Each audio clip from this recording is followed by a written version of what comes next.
In this video we're going to look at this equation and see where it comes from. So if we were to draw in a coordinate axis, then we could say, call that a y-axis, and call that our x-axis, and we can draw a line in there. We'll call the length of the line A, and the angle there it makes with the horizontal is theta. We can drop a perpendicular, call that y, and that distance there is x. Then from basic trig we can see that y upon A is going to equal the sine of the angle theta. So then you can say y equals A sine theta. So what this is telling us is that it's given us a relationship between the angle theta and that height there. So as the angle theta changes, that height there is going to change. Now that looks similar to what we've got above, but we've not got a function of theta, we've got a function of time. We have got the length A, and we have got sine, and the angle theta is no longer angle theta, it's omega t plus phi. So let's have a look and see exactly what's happening. So what we've got so far is y is a function of theta such that it equals A sine of theta. So we can call that equation number 1, but we're wanting it, the whole thing as a function of time. So what we're going to say is that if we keep the length A constant, and if we say that as time changes then the angle theta changes, so the angle theta is going to be some function of time. Now we don't know what that function of time is, but we're going to have a wee look just now and work it out.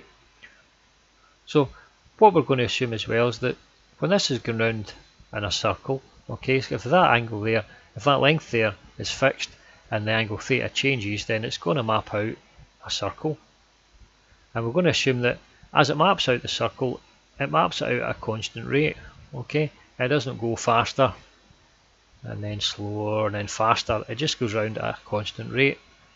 Now when we talk about things going round at a particular rate, we're looking at the frequency. So what we'll say is, we can say that 1 Hertz equals the 1 revolution.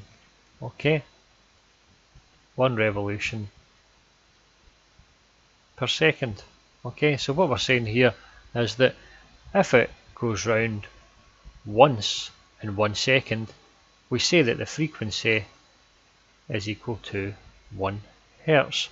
Okay, so how far round it goes? Well, we're interested in how far round it goes in terms of an angle theta, which is going to be in radians. So to go round once is going to go round 2 pi radians. Okay, but if it was to go round at, say, not at 1 Hertz per second, but say 5 Hertz per second, then it would go round not 2 pi but 5 times 2 pi. And then if we were to say, well, let's say it doesn't just go round for 1 second, let's say it went round for 2 seconds, then the angular distance that it maps out in radians will be 2 times 5 is 10 times 2 will be 20 pi radians. So in general, the angular distance it's going to map out is going to be 2 pi times the frequency times the time. And this thing here this thing 2 pi f,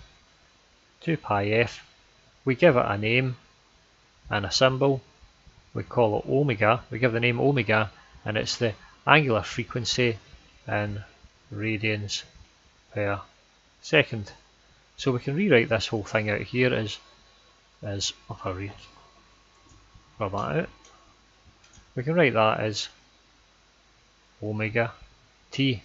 Now there's one other thing that we have to take care of, and that is the idea that where exactly does this point here start? Okay, so that point could be down here. So we could start from this point here and go round in the circle. We could start that at a point there and then go round, or that point and go round. So we can pick any point around that circle in order to start. So really what we're saying is we can pick any angle to start it.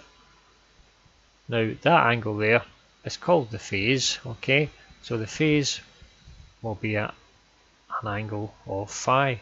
So that there is our little function theta of t. So that's how the angle theta varies with t.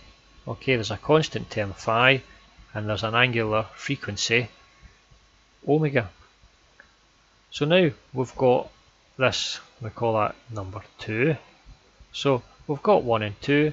So really what we're saying is, as time changes, I've got up here, as time changes, the angle theta changes.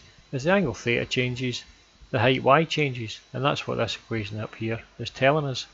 So we can say that y of t is going to be equal to a sine. Now it's no longer a sine of the angle theta. Angle theta is a function of time, such that it equals omega t plus phi. Omega t plus phi. Okay, so that there is the final little equation. So that's what that's telling us. It's telling us how the height here changes dependent on that angle there. But the angle is also dependent on time. Okay, so that's what this is telling us. Okay, so thank you very much for listening, and goodbye.